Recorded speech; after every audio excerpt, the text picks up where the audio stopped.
Mas vosotros sois linaje escogido, real sacerdocio, nación santa y pueblo adquirido por Dios, para que anunciéis las virtudes de aquel que os llamó de las tinieblas a su luz admirable. Segunda de Pedro 2:9. Hermanos, este precioso fragmento de las Escrituras, el cual hemos elegido este año como el versículo lema que nos va a acompañar durante todo el año y que estamos memorizando y vamos recordando cada domingo. Con este es el quinto domingo del año, pero todavía quedan 47 domingos por delante más. 47 oportunidades para memorizarlo. Hermanos, que no llegue noviembre y no lo sepáis, ¿vale? Ya lo saben la mayoría, pero os animo a que lo sigáis memorizando, ¿no? Hermanos, este versículo no lo hemos elegido solo con la intención de memorizarlo y guardarlo ahí en una habitación de nuestro corazón o nuestra memoria. La gran intención es que este texto cobre vida en nuestro interior y nos ayude a conectar más con el Señor. Porque, hermanos, este es uno de los objetivos de la memorización. Tú comprendes mejor aquello que memorizas. Aquello que memorizas puedes comprenderlo mejor, ¿verdad? Y lo tienes ahí presente, lo disfrutas, lo rumeas, le sacas jugo, ¿verdad? Y te da vida. Eso es lo que hace la memorización de la palabra del Señor. Pensemos en el versículo que elegimos el año pasado, por ejemplo, como versículo lema, Isaías 26:3. Tú guardarás en completa paz aquel cuyo pensamiento en ti persevera, porque en ti ha confiado, ¿no? Y algunos habéis dicho que este versículo os ha sostenido en momentos de aflicción, ¿sí? Os ha sostenido en momentos de dificultad y de inseguridad. Hermanos, y qué precioso es atesorar estas verdades gratuitas que simplemente te levantan el ánimo, ¿no? Te hacen vivir y te hacen confiado en aquel que de verdad puede guardar en completa paz tu alma, ¿sí? Hermanos, Dios nos ha dado su palabra con el propósito de darnos vida, de darnos esperanza, ánimo, fuerza, instrucción, amonestación y todo aquello que nosotros necesitamos para estar bien equipados en esta vida y poder peregrinar hasta que lleguemos a la presencia del Señor. Por esta razón, hermanos, la exposición de la Biblia, la exposición de las Escrituras, tiene un lugar preeminente en el culto, en el culto que hacemos el Señor y en nuestras vidas personales, porque solamente la palabra del Señor tiene esa autoridad para regir nuestras vidas. Amén. Hermanos, hoy con la ayuda del Santo Espíritu de Cristo, vamos a adentrarnos en este texto y vamos juntos a revivir algunos aspectos imprescindibles en la vida de un cristiano, como lo son la identidad y nuestro propósito en la vida, ¿sí? Los cuales solemos olvidar con demasiada frecuencia. Solemos olvidar cuál es el propósito de nuestra vida, ¿verdad? Y se nos olvida quiénes somos. Y por eso es que a veces vienen las dudas, las ansiedades, las tristezas, ¿verdad? Así que, ¿queréis saber o queréis recordar quiénes sois? ¿Sí? Bien. ¿Quieres saber y recordar para qué estás en esta tierra? ¿Sí? Pues vamos a ello. Vamos a leer de nuevo este texto. Vamos a leer los versículos 9 y 10 de Segunda de Pedro. Perdón, gracias por la corrección. Primera de Pedro, capítulo 2, versículos 9 y 10.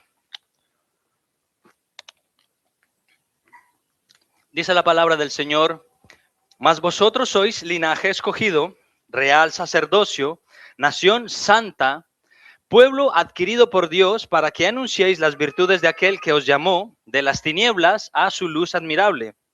Vosotros que en otro tiempo no erais pueblo, pero que ahora sois pueblo de Dios, que en otro tiempo no habíais alcanzado misericordia, pero habéis alcanzado misericordia. Hasta ahí la lectura, hermanos. Vamos a orar.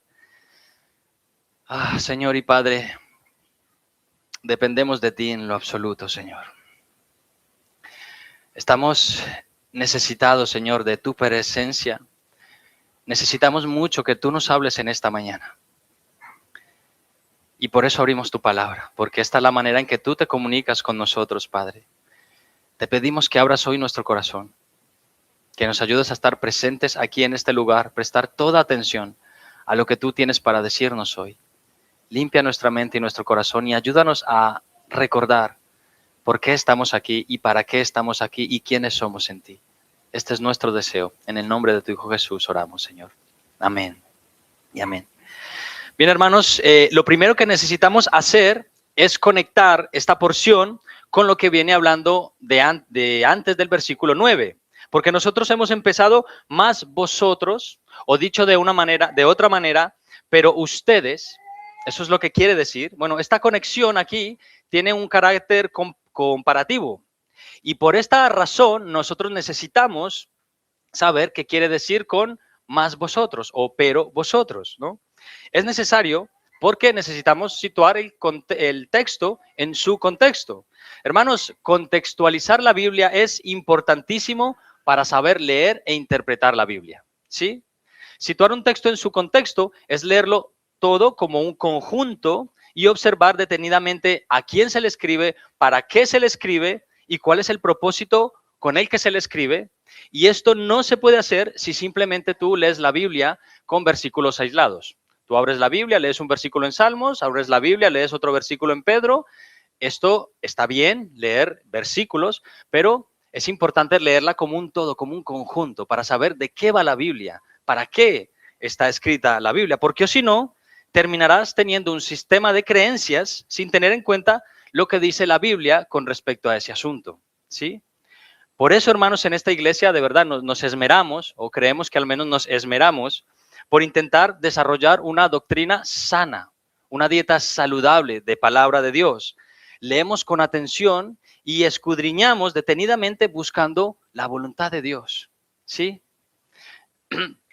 Para poder interpretar de la mejor manera posible la manera en que mejor podemos y sabemos. Sí, ya lo sé, de manera imperfecta, pero confiamos en que el Señor poco a poco nos va guiando y nos va corrigiendo, ¿no? Él nos ayuda constantemente a ajustar la mira después de cada disparo para ser más certeros la próxima vez. Repito, de manera imperfecta, pero confiamos en que el Señor nos ayuda a ajustar esas miras.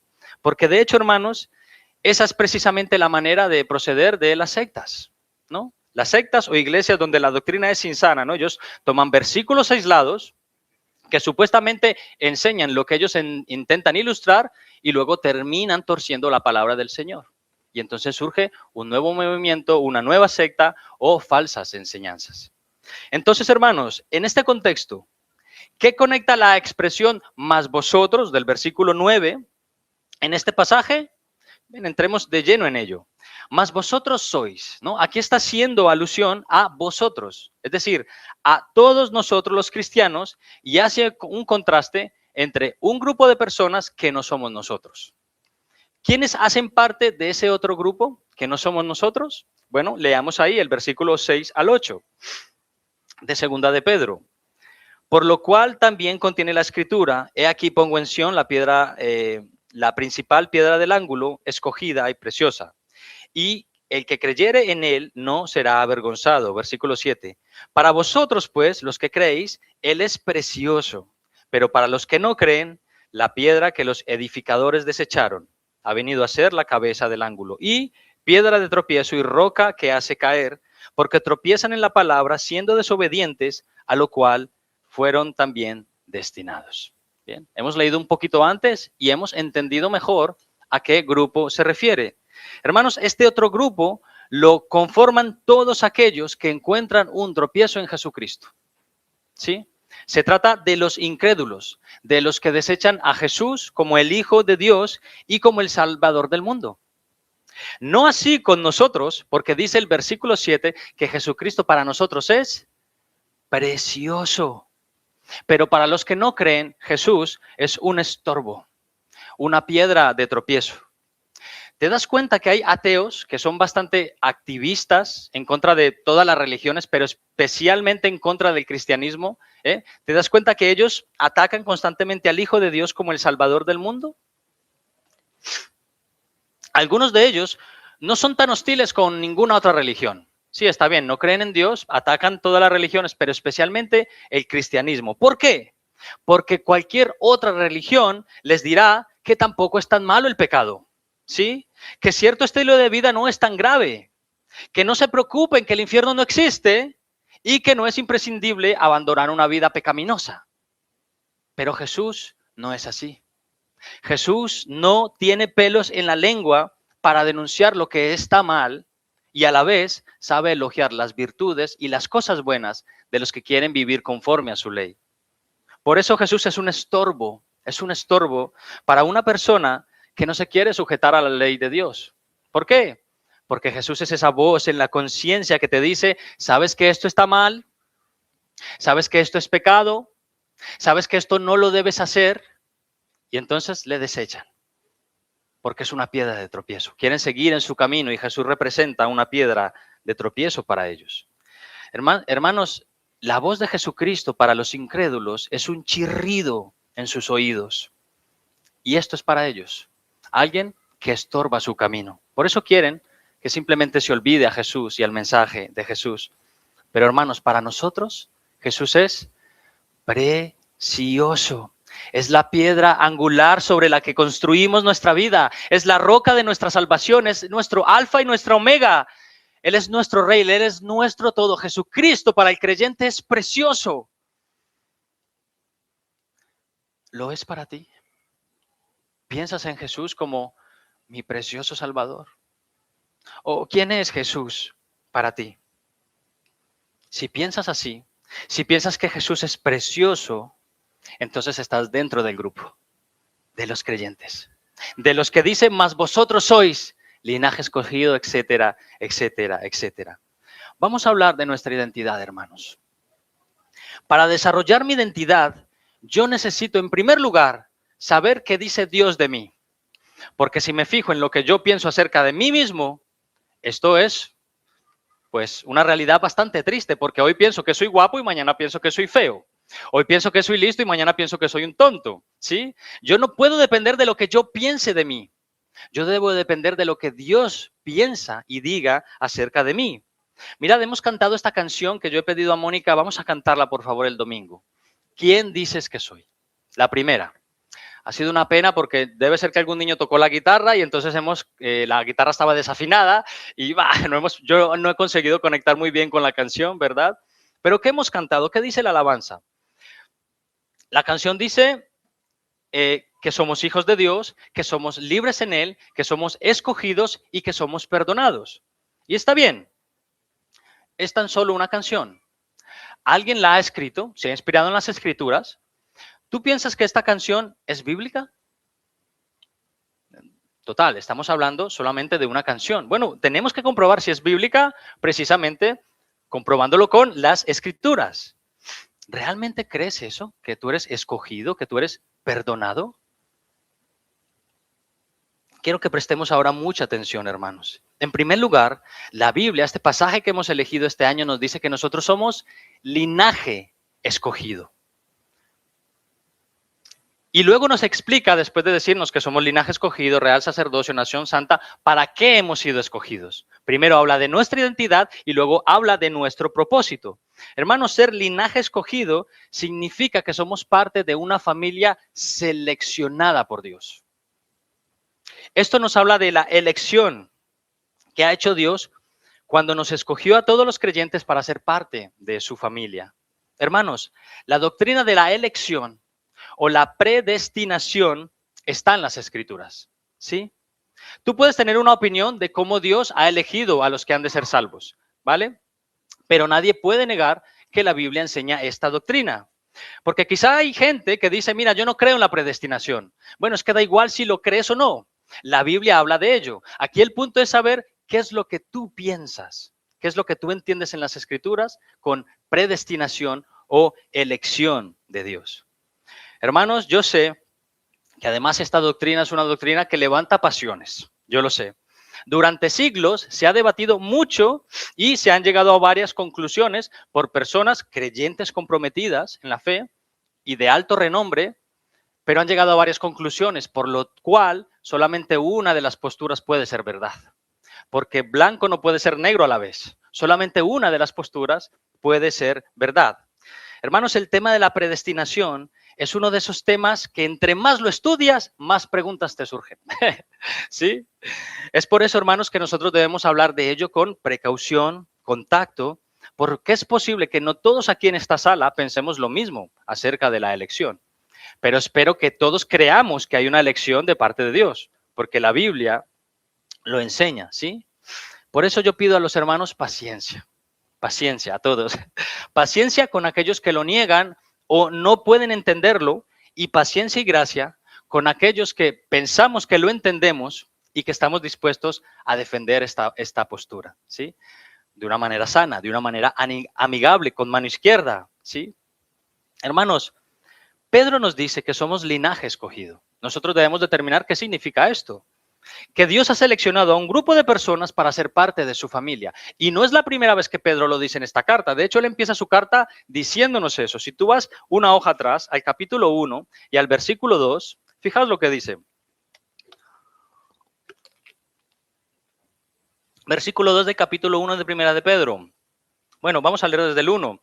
Pedro, apóstol de Jesucristo, a los expatriados de la dispersión en el Ponto, Galacia, Capadocia, Asia y Bitinia, elegidos según la presciencia de Dios, Padre, en santificación del Espíritu, para obedecer y ser rociados con la sangre de Jesucristo, gracia y paz os sean multiplicadas. ¿Sí? Entonces es algo de lo que Pedro está intentando enseñar a todos estos hermanos que están esparcidos, expatriados por diferentes ciudades y países. ¿Sí? Hermanos, Dios ha elegido a cada uno de los cristianos para ser salvos con cierta anticipación. ¿Con cuánta anticipación? Bueno, las escrituras nos enseñan exactamente con cuánta antelación, Dios nos eligió. Y creo que uno de los mejores pasajes que nos hablan de esto es sin duda Efesios capítulo 1, versículos a partir del 3 en adelante. Yo os pido, vamos a hacer la lectura, hermanos, son 7, 8 versículos. Efesios capítulo 1.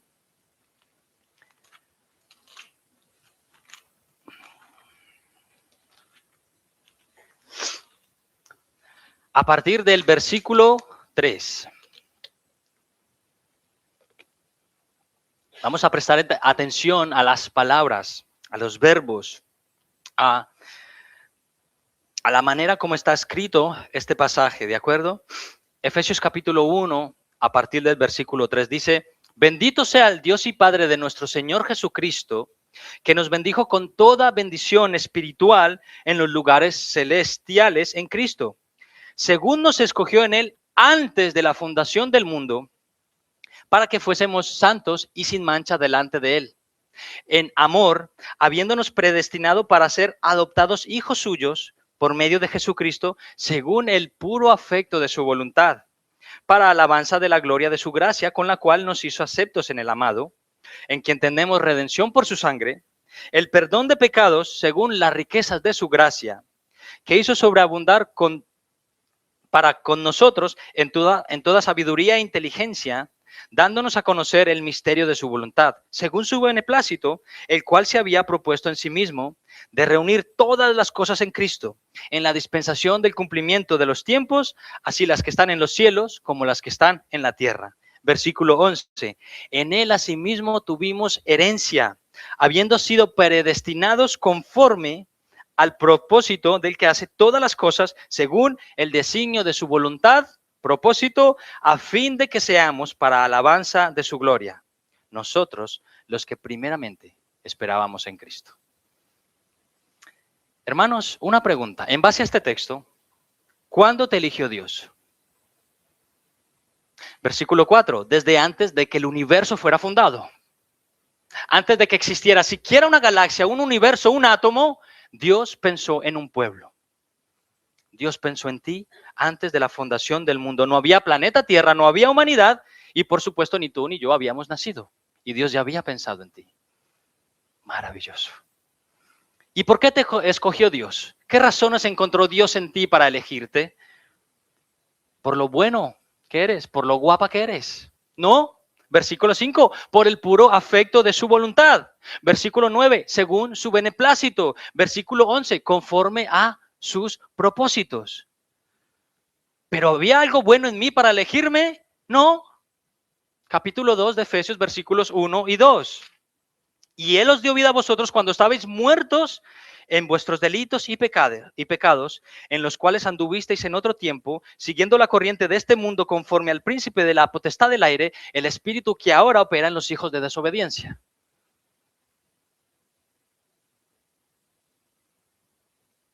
¿Había algo bueno en ti para que Dios te eligiera? No, estabas muerto en tus delitos y pecados. Pero entonces, ¿por qué te eligió Dios? Mi hermano, no busques en ti. La razón no está en ti. Lo hizo por el puro afecto de su voluntad. ¿Pero por qué? Porque quiso. ¿Pero por qué? Porque quiso. Bueno, pero algo vería en mí, ¿no? No.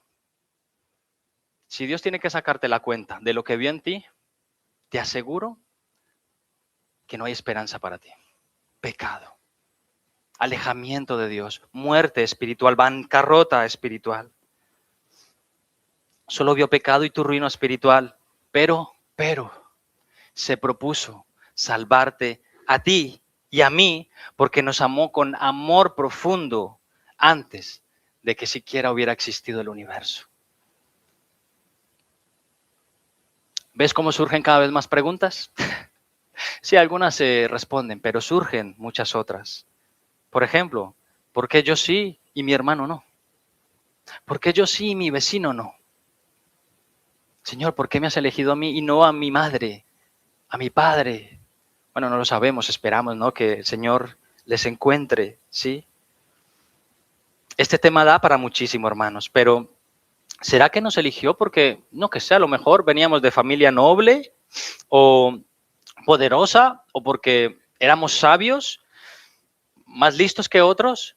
Tampoco. De hecho, ya hemos pasado hace muy poquito por un texto que habla precisamente de que no fue por ninguna de estas virtudes que Dios te eligió. Primera de Corintios, capítulo 1, versículo 26 y 29. ¿Qué nos dice ahí el apóstol? Mirad vuestra vocación, que no sois muchos sabios según la carne, ni muchos poderosos, ni muchos nobles, sino que lo necio del mundo escogió Dios para avergonzar a los sabios, y lo débil del mundo escogió Dios para avergonzar a lo fuerte, y lo vil del mundo y lo menospreciado escogió Dios, y lo que no es, para deshacer lo que es, a fin de que nadie se jacte en su presencia.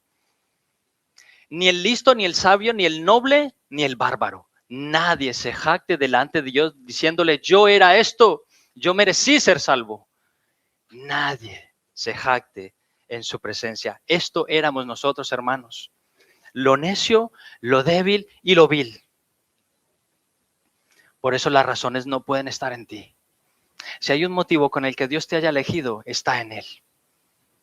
Y yo tengo que decir, gloria a Dios, Señor. Gloria a Dios. El motivo de ser linaje escogido no está en nosotros, está en el Dios que elige soberanamente.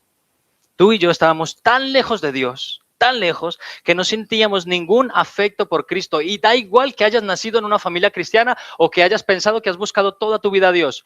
Estabas muerto. Y la razón por la que un día buscaste a Dios fue porque Dios fue y te buscó.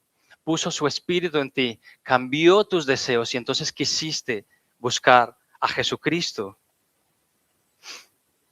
Estábamos muertos en nuestros delitos y pecados, y de no ser porque precisamente Jesús nos salió un día a nuestro encuentro y nos atrajo con cuerdas de amor, si no es por eso, hermanos, jamás hubiéramos creído. ¿No me crees? Mira, Jesucristo dijo exactamente estas palabras. Juan capítulo 6, versículo 44. Ninguno, una parte, no, ninguno puede venir a mí si el Padre que me envió no le trajere, y yo lo resucitaré en el día postrero. Ninguno. ¿Sabes lo que significa exactamente en el original la palabra trajere? La palabra que se utiliza ahí es la palabra griega helkuo y significa literalmente arrastrar, sacar. Esto quiere decir que Jesús está diciendo que nadie puede venir al Padre a menos, nadie puede venir a Jesucristo, perdón, a menos que el Padre le arrastre, le saque de su bancarrota espiritual. Hoy, hermanos, estamos en Cristo porque el Padre nos arrastró. Repito, con cuerdas de amor. No lo hizo obligándonos, lo hicimos voluntariamente. ¿Por qué? Porque Él modificó nuestros afectos y nuestra voluntad para venir a Él. Nos atrajo con esas cuerdas de amor y entonces respondimos a su llamado. Amén. Así que hoy estamos en Cristo porque Él nos envió a su Espíritu Santo para convencernos de pecado, justicia y juicio y para mostrarnos a Jesús como solo los escogidos le podemos ver. Precioso. Gerson, pero ¿por qué es tan importante hablar de esto? ¿No es suficiente con poner tu fe en Jesucristo? ¿Qué más da? Si Dios me ha elegido a mí o no. Ahora soy creyente, ¿no? ¿Qué más da? Si esto levanta tanta polémica, ¿para qué seguir discutiendo de este tema? Si deberíamos centrarnos en el Evangelio y en amar y ya está, ¿no? Bueno, es verdad que solo con poner tu fe en Cristo es suficiente, pero recuerda que estamos hablando de identidad. Cuando sabemos quiénes éramos, o mejor, cuando sabemos cómo Dios nos veía en nuestro pasado y la profundidad de lo que Él hizo para elegirnos y salvarlos, el amor que percibimos de parte de Dios simplemente se multiplica de manera exponencial. No estoy diciendo que Él me ame más. Estoy diciendo que la percepción del amor que tenemos de parte de Dios se multiplica. Porque hermanos, te digo una cosa, Dios no puede amarte más. Si estás en Cristo, Dios no puede amarte más. Nadie debería exigir a Dios, ámame más, porque Él ya te amó tanto que estuvo dispuesto.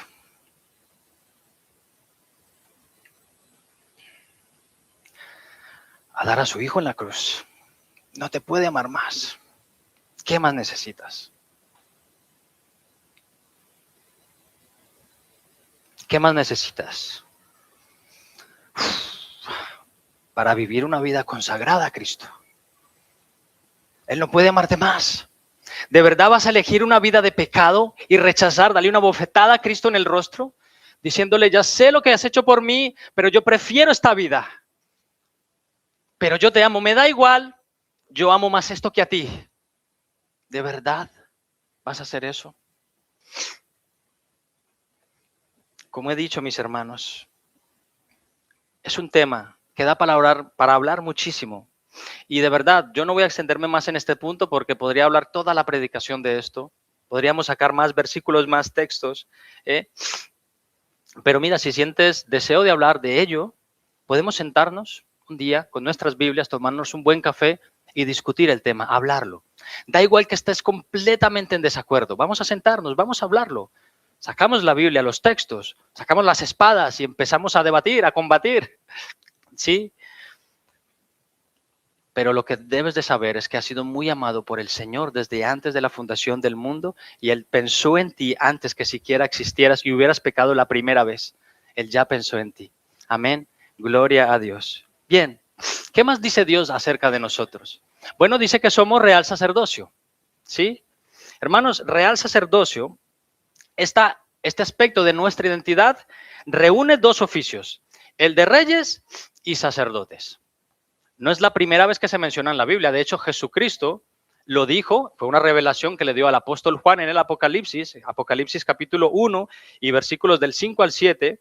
Allí nos dice que Jesucristo, el testigo fiel, el primogénito de los muertos y el soberano de los reyes de la tierra, al que nos amó y nos lavó de nuestros pecados con su sangre, y atención, y nos hizo reyes y sacerdotes para Dios su Padre.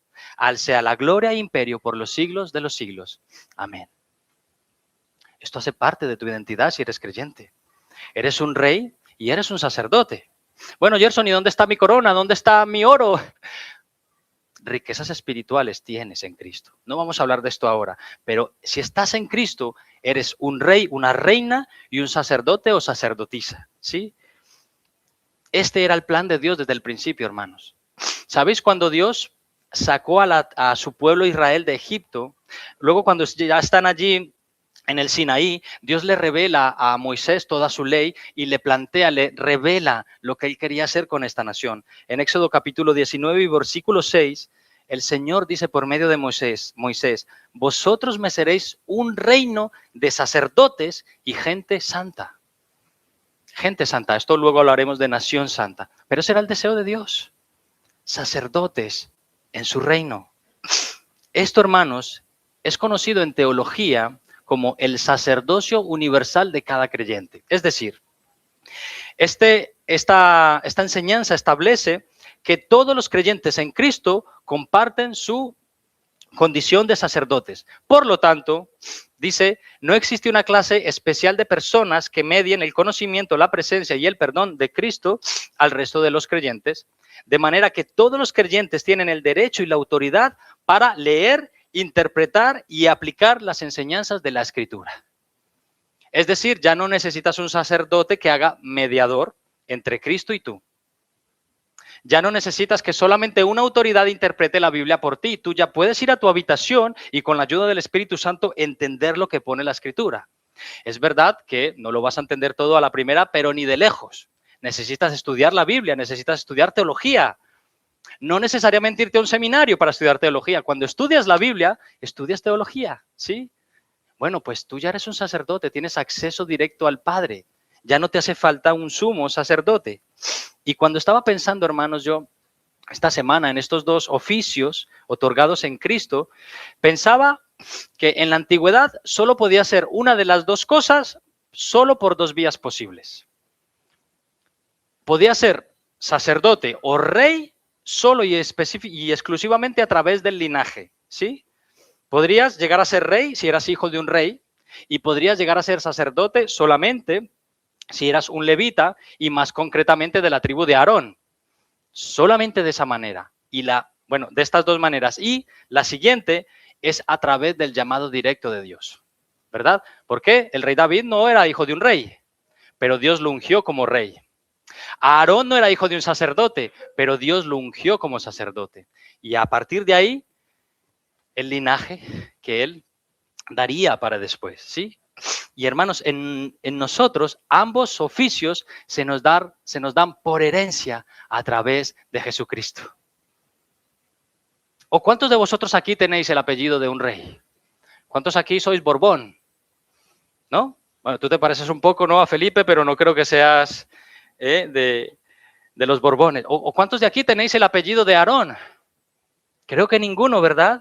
¿Cuántos sois de una casa real? Nadie. Solo si estamos en Cristo, ¿no? Estos oficios hacen parte de nuestra identidad, hermanos, y nosotros debemos celebrarlo y gozarnos en semejante privilegio, hermanos. Que ya no te hace falta nadie que medie por ti ante Dios. Puedes acceder directamente a la presencia de Dios en el nombre de Jesús. Amén. Mira, hermanos, estuvimos estudiando con los jóvenes la primera carta de Pedro. Esto empezamos cuando yo estuve fuera durante una temporada en el extranjero y lo hacíamos de manera online. Y es verdad que no lo hemos estudiado tanto como hubiéramos querido, con tanta afluencia, ¿verdad? Pero cuando, bueno, estábamos hablando de primera de Pedro, perdón, y hablábamos precisamente de la identidad, ¿no? Porque cuando tú sabes quién eres en Cristo, caminas por la vida muy diferente, hermanos. Caminas muy diferente. Recuerdo haberles enseñado a los jóvenes una foto precisamente de ¿cómo se llama? Leonor, de la princesa de Asturias, Leonor de Borbón, ¿no? Esta chica, hermanos, seguramente anda con la cabeza bien alta sabiendo quién es. Yo soy la princesa, la primogénita, la heredera al trono. Y no sé si ella tendrá algún complejo de algún tipo con su aspecto, su belleza, no lo sé. Pero seguro que temas de identidad por saber quién es, no creo que tenga. Ella es una Borbón. Bueno, si tú eres hijo de Dios, si tú eres cristiano, llevas el apellido de Cristo. Por eso te llamas cristiano. Levanta la cabeza y mira al cielo y contempla la sonrisa de tu Padre Celestial, el Rey de Reyes y Señor de Señores. Tienes una corona, no se te ha dado, pero está reservada en ti si eres creyente cuando tengamos que partir con el Señor. Amén. Gloria a Dios. No permitas que tu identidad o tu valor te lo den los demás con su aprobación y menos cuando no te acercan a Cristo. Porque esto es muy del mundo, hermanos. Y está en nuestra naturaleza, necesitamos encajar en un grupo. Y cuando nos sentimos rechazados, es como que empiezan las tristezas en tu vida. Tú necesitas encajar, pero ¿sabes qué pasa? Que a veces tú estás renunciando a hacer la voluntad de Dios por intentar encajar en un grupo. ¿Y sabes lo que va a hacer este grupo tarde o temprano? Te va a rechazar. cuando enfermes, cuando se te acabe el dinero, cuando se te acabe la belleza, te va a rechazar porque están contigo por interés. Pero no así Cristo, no así los hermanos en la fe. ¿Sí? No deberías renunciar a tu identidad en Cristo por agradar a los demás, porque el Señor ya pagó un alto precio por ti en la cruz del Calvario para que tengas seguridad y confianza en quién eres. No desprecies eso. Es muy valioso. Somos reales sacerdotes porque Dios mismo nos ha designado como tales. En Cristo hemos sido ungidos por Dios. El Señor mismo nos ha ido a llamar cuando éramos pequeños, el último de los hermanos. Ahí, cuando estábamos con las ovejas, ¿verdad? Allí fue y nos llamó el Señor, cuando éramos los menos indicados, lo vil y lo menospreciado del mundo, y nos arrastró hasta llevarnos amorosamente a su presencia. Ese es nuestro Dios. Amén. Bueno, ¿y qué más? ¿Qué más opina Dios de nosotros? Bueno, dice que somos una nación santa. Somos una nación santa. Y hermanos, creo que ya estamos bastante familiarizados con este término, con esta idea. Cuando echamos un vistazo a la historia del pueblo de Dios, podemos recordar que este siempre ha sido el deseo de Dios, a saber, que el pueblo que le sigue, el pueblo que le adora, sea un pueblo diferente a los demás, un pueblo santo, un pueblo apartado de las costumbres y tradiciones de un mundo impío, un pueblo santo. Eso es lo que significa ser santo, estar apartado y consagrado para Dios. Hermanos, después de 3 meses de que el pueblo de Egipto fuera liberado de la esclavitud, el pueblo de Israel fuera liberado de la esclavitud de Egipto, estando en el Sinaí, Dios llama a Moisés para subir al monte y encontrarse con él. Y una vez Moisés sube al monte, el Señor le dice claramente a Moisés. Esto está en Éxodo capítulo 19, versículos del 3 al 6. Dice la escritura, hermanos, Moisés subió a Dios y Jehová lo llamó desde el monte diciendo, así dirás a la casa de Jacob y anunciarás a los hijos de Israel. Vosotros visteis lo que hice a los egipcios y cómo os tomé sobre alas de águila y os he traído a mí. Ahora pues, si diereis oído a mi voz y guardareis mi pacto, vosotros seréis mi especial tesoro sobre todos los pueblos, porque mía es toda la tierra, y vosotros me seréis un reino de sacerdotes y gente santa. Amén. Aquí encontramos de nuevo a Dios tomando la iniciativa en el proceso de salvación, hermanos. Yo os tomé, yo os he traído a mí, yo te traje a ti, Gerson, cuando tú andabas en tu pecado. Yo el Señor. Y ahora, una pregunta, hermanos, una pregunta. ¿Cómo debía mostrar Israel que era un pueblo diferente? ¿Cómo debía demostrar Israel que era una nación santa? Bueno, guardando su pacto, obedeciendo la ley de Dios, haciendo las cosas a la manera de Dios y ya no más a la manera en que ellos pensaban hacer, ¿sí? Ya no más a la vieja manera de vivir, como nos predicaba el pastor Marcos la semana pasada ahí en el texto de Primera de Corintios, ¿no? Donde decía que las viandas para el vientre y el vientre para las viandas, ¿no? Es decir, ya basta de darle a tu cuerpo lo que te pide. O dicho de una manera un poco más popular, basta de darle a tu cuerpo alegría y macarena. ¿Que tu cuerpo es para darle? No, hermano, yo tenía esperanza de que no supieras la canción, Arrepentíos. Basta de darle a tu cuerpo alegría y macarena, porque eso es lo que dice este mundo. Dale lo que pide. ¿Que quiere esto? Dáselo. Si te lo pide el cuerpo es natural, es biología. Dáselo. Pero ya basta, no así.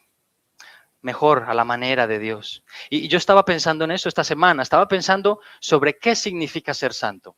Y ya sé que lo sabéis porque hemos venido hablando de santidad durante mucho tiempo, muchas enseñanzas, y cómo Dios nos manda a vivir en santidad. Pero hermanos, yo creo que en ocasiones encasillamos la santidad solo en algunos aspectos que consideramos como sagrados, ¿no? Hay algunas cosas que son como sagradas, ¿no? Es decir, leer la Biblia, orar, apartar un tiempo para Dios, disponerse para ayunar, buscar la presencia especial de Dios o congregarse en una iglesia. Eso es como esas cosas que hacen los creyentes que son sagradas, ¿no? Y todo esto es verdad que hace parte de una vida santa. Todo esto lo hacen los cristianos. Quien no lo hace, perdóname, pero es que esto es lo que hacen los cristianos, ¿vale? Pero hermanos, creo que es un error hacer una diferencia tan marcada entre lo santo y lo secular. O al menos de esta manera, ¿no? Decía un pastor hablando de esto, de cómo conectar lo secular con lo sagrado. ¿Cómo conecto yo? ¿Cómo el creyente tiene que lidiar con conectar el domingo con el lunes? Decía este pastor. Y como consecuencia hay una gran desconexión entre lo que haces el domingo y lo que comienzas a hacer el lunes. El domingo es el día del Señor, voy a la iglesia, me porto bien, pero a partir del lunes se me olvida todo lo que hice el domingo, ¿no? Y hermanos, es que el deseo de nuestro Dios es que absolutamente todo en nuestra vida sea impregnado de su influencia y de esta manera vivamos santificándonos constantemente. Quiero explicarme y quiero hacerte varias preguntas. ¿Qué es más santo? ¿Leer la Biblia o ser un buen esposo? ¿Qué es más sagrado? ¿Qué es más santo? ¿Doblar tus rodillas para orar o doblar tus rodillas para jugar con tus hijos? ¿Qué es más sagrado de las dos cosas? ¿Qué es más santo? ¿Congregarme cada domingo fielmente en el día del Señor o ser un buen trabajador en mi empresa?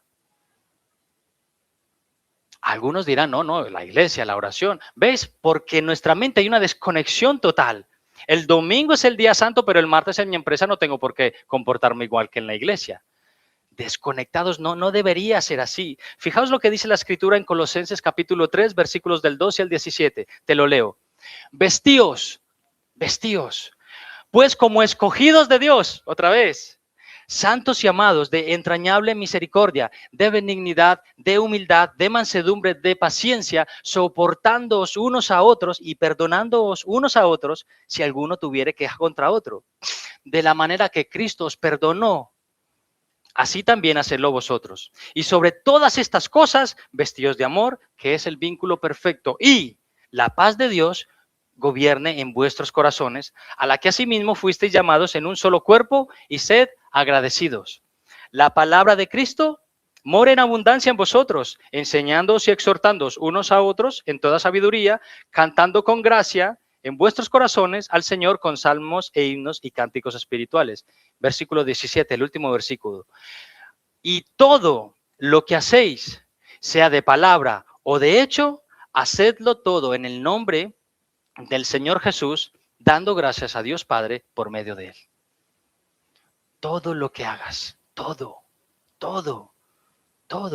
pagar tus impuestos, ir a trabajar, jugar con tus hijos, amar a tu esposa, santidad en todo eso, hermanos.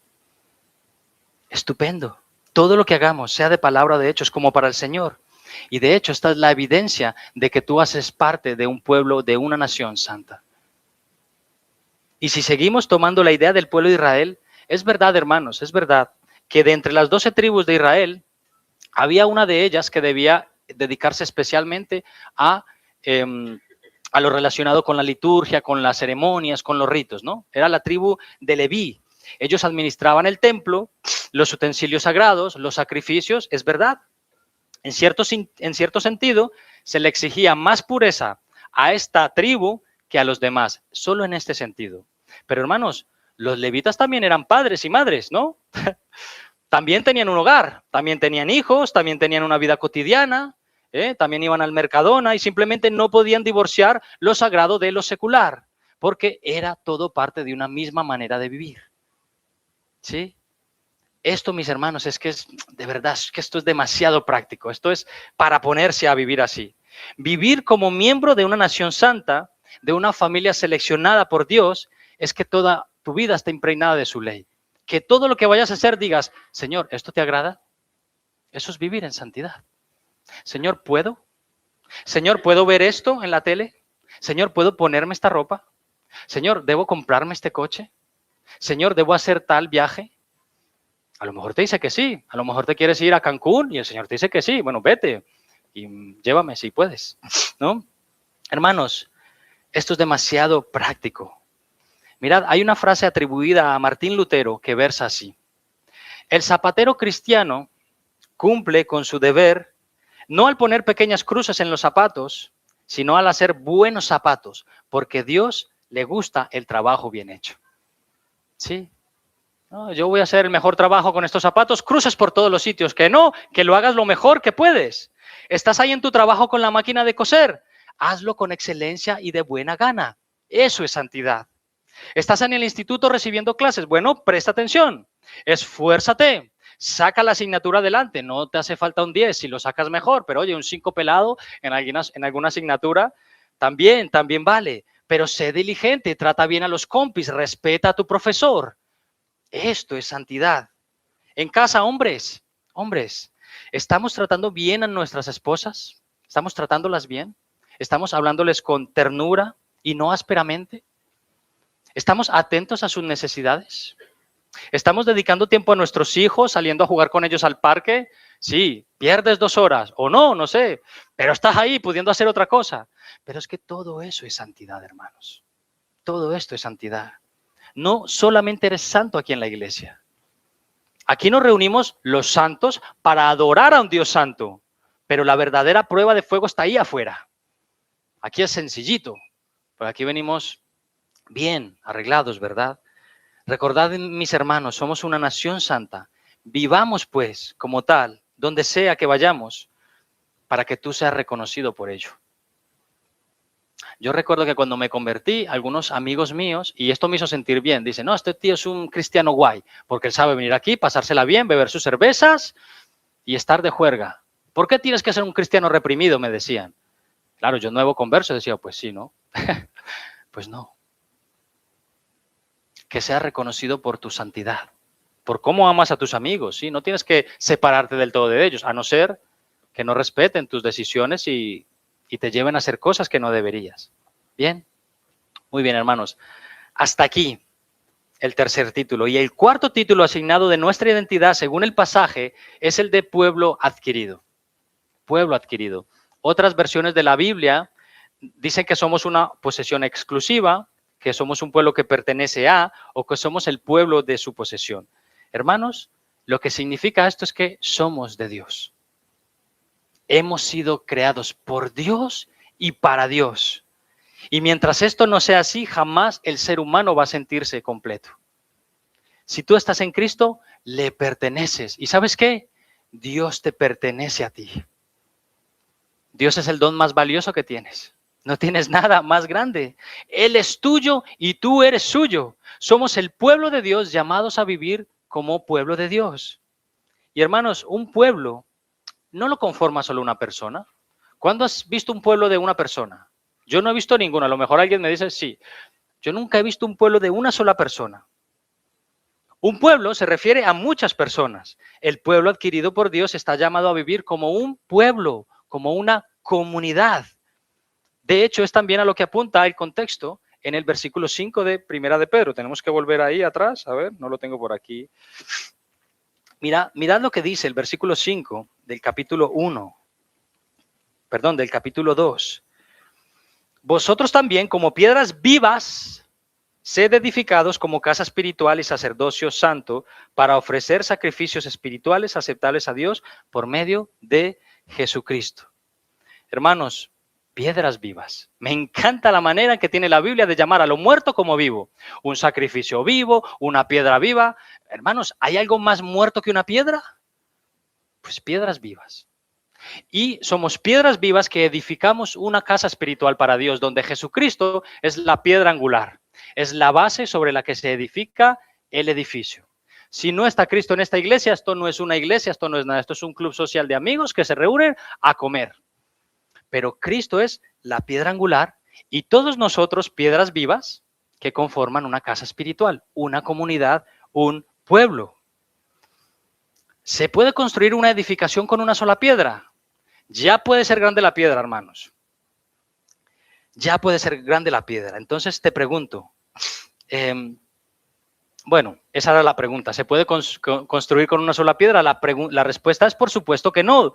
Todo un conjunto de piedras de ladrillos sí pueden formar un muro y una edificación. Bueno, hermanos, digo esto porque es que hay personas y aún cristianos que piensan que se puede construir una casa con un ladrillo. ¿Sí? Son cristianos sin iglesia, que insisten en vivir su cristianismo en casa. Yo estoy bien aquí. Hermanos, eso jamás va a funcionar. Jamás va a funcionar, porque hemos sido elegidos, hemos sido comprados, hemos sido llamados por Dios y adquiridos por Él para estar en comunidad, para adorarle juntos. Un cristiano desconectado de su iglesia lo va a pasar mal, necesita el calorcito que damos aquí. Esto jamás va a funcionar, no al menos en un país donde no hay persecución. Si hay persecución, pues quédate en casa. Pero hermanos, fijaos que incluso en los países con persecución severa, los cristianos auténticos arriesgan su vida para buscar más piedras y construir una casa espiritual. ¿Sí? Esto nos habla mucho a nosotros y nos golpea el orgullo. Si ellos pueden, si ellos no pueden y lo hacen, yo que puedo, debería, ¿no? Hermano mío y hermana mía, te necesito. Te necesito. Y tú me necesitas. Nos necesitamos mutuamente. Y es precioso, hermanos, estar en medio de esa comunidad donde el Señor nos va fortaleciendo, nos va hablando, va formando nuestra identidad. ¿Sí? Hermanos, estoy concluyendo, ya me acerco al final. Y quiero concluir con la segunda parte del pasaje. Ya sé que esto suena largo, pero de verdad. Yo he dedicado, no va a ser así, ¿vale? Yo he dedicado la mayor parte del tiempo a hablar de nuestra identidad, ¿de acuerdo? Porque estoy convencido de que una vez tú hayas entendido bien quién eres en Cristo, que una vez lo hayas entendido bien, lo otro va a salir de manera natural, que es la segunda parte del versículo, ¿no? Anunciar, comunicar las virtudes de aquel que nos llamó de las tinieblas a su luz admirable, va a brotar de manera espontánea. Si asimilamos bien en nuestro corazón que somos un linaje escogido, un real sacerdocio, una nación santa, un pueblo adquirido por Dios, entonces no habrá problema, ni complejo, ni dificultad en anunciar las virtudes de Dios al mundo, ¿no? Y os dije al principio que esto nos hablaba de propósito.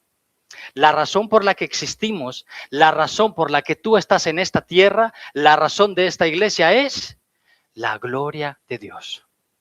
Esa es la razón primaria. Esa es la razón primaria. La gloria y alabanza de Dios, según lo que leímos en Efesios, para que obtengas el regalo de la vida eterna. Mira, lo tienes ahí escrito en esa pared. Ese versículo, que no tiene cita, es Juan capítulo 17:3. Y esta es la vida eterna, que te conozcan a ti, el único Dios verdadero, y a Jesucristo, a quien has enviado. Esa es la voluntad de Dios para tu vida. Ese es el propósito para tu vida de parte de Dios. Conoce a Jesucristo y échale mano de la vida eterna. Y Él añadirá todo lo demás que te haga falta. Resulta bien interesante que tanto Pedro como Pablo en Efesios nos hablan de la misma idea. Que hemos sido predestinados para su gloria. Que hemos sido elegidos para la alabanza de su gloria. Para decirle a Él, a los ángeles y al mundo lo guapo que es nuestro Dios, lo majestuoso, lo puro, lo amable, lo misericordioso. Eso es anunciar que tú vayas por ahí por la calle y cuando la gente blasfeme el nombre de Dios, tú digas, bendito sea el nombre del Señor. ¡Qué buen Dios! Alabado sea el nombre del Señor. Cuando el mundo dice todo lo que se le ocurre de Dios, tú tienes que salir en su defensa y decirle, no, mi Dios es guapo. Mi Dios no es así como tú estás diciendo. Él es majestuoso, amoroso, misericordioso. Esto es lo que significa anunciar sus virtudes, es proclamar sus atributos al mundo y enseñar a los perdidos cómo es Dios y no cómo pensamos que es nuestro Dios. Porque esto pasa, a veces queriendo defender a Dios metemos la pata, hermanos. Alguien dice algo acerca de Dios y decimos, no, Dios no es así. ¿Y de dónde sacamos esta información? Pues de aquí, pero no de aquí. Y es que esto tiene que ir acompañado de esto porque si no, vamos a mostrarle un Dios que no es real, un Dios falso. ¿Sí? Os digo una cosa, hermanos. Decir al mundo con tus labios cómo Dios piensa, cómo Dios actúa y proclamar sus promesas es vital. Pero si hay algo más importante para hablar de las virtudes de Dios, es tu propio testimonio. Hablar es fundamental. Sin información, la gente no puede saber quién es Dios. Pero tu testimonio, hermanos, tu vida misma debería ser un megáfono que habla bien claro y alto constantemente y dice, mira, Dios es así, ¿no? Mi Dios es manso como yo. Mi Dios es amable como yo. Mi Dios es humilde como yo. Mi Dios es cariñoso, es tierno, verdadero, honesto. Mi Dios es trabajador como yo. Pero cuando tú no eres ni cariñoso, ni manso, ni trabajador, tú le estás enviando un mensaje al mundo muy peligroso. Yo amo a Dios, pero soy un vago. Mal. Yo amo a Dios, pero soy un rencilloso y un chismoso de mucho cuidado. Ese es el mensaje que le mandamos al mundo. Fíjate qué testimonio más tremendo. Poder contarle a otros lo que Dios mismo ha hecho contigo y por ti. Poderle contar la oscuridad en la que vivías, las tinieblas que estaban sobre tu vida y contrastarlo con la luz admirable que ahora ilumina tu camino. Todos los cristianos tenemos un testimonio, un antes y un después. Y aunque no sepas mucho de teología ni Biblia, al menos tú puedes decir eso. Mira, yo no sé mucho de ese libro, pero yo sé lo que era y ahora ahora sé lo que soy. Ahora sé quién soy. Y eso no te lo puede arrebatar ni discutir nadie, porque eso tiene que hacer parte de anunciar sus virtudes. Le comunicamos al mundo a través del Evangelio que Dios está en Cristo reconciliando al mundo, no tomándole en cuenta a los hombres sus pecados, sino que estuvo dispuesto a dejar su gloria y venir y hacerse uno de nosotros, a ser maltratado por nosotros y ser colgado en un madero para el perdón de nuestros pecados. Eso es el Evangelio, comunicar sus virtudes. Y que conforme a las Escrituras, aunque fue asesinado por nuestros pecados, resucitó gloriosamente al tercer día para hacer posible la salvación de todos los creyentes. Amén. Hermanos míos, de verdad, que el Señor nos ayude a hacer esto y que su Espíritu Santo nos capacite para estar a la altura del llamado. Porque eso suena muy bonito en el versículo, de verdad, precioso, pero cuesta más vivirlo. Y sin el poder del Espíritu no vas a poder, no lo vas a conseguir. Que el Señor nos ayude. Amén. Vamos a orar. Señor, muchísimas gracias por la elección soberana que hiciste desde antes de la fundación del mundo. ¿Cómo es posible eso, Señor? ¿Cómo es posible que tú, sabiendo cuán pecador iba a ser yo, me elegiste, me predestinaste para salvación? A pesar de que te dimos la espalda tantas veces, Señor, tú viniste amorosamente en nuestro rescate y nos diste vida y nos convenciste de pecado y nos diste una segunda y tercera y cuarta oportunidad, Señor. Oh, cuán glorioso eres, Señor. Gracias por amarnos de tal manera. No lo merecemos en absoluto, pero tú nos llamas por nuestro nombre y nos dice que somos eso, un linaje escogido, un real sacerdocio, una nación santa, un pueblo adquirido por ti.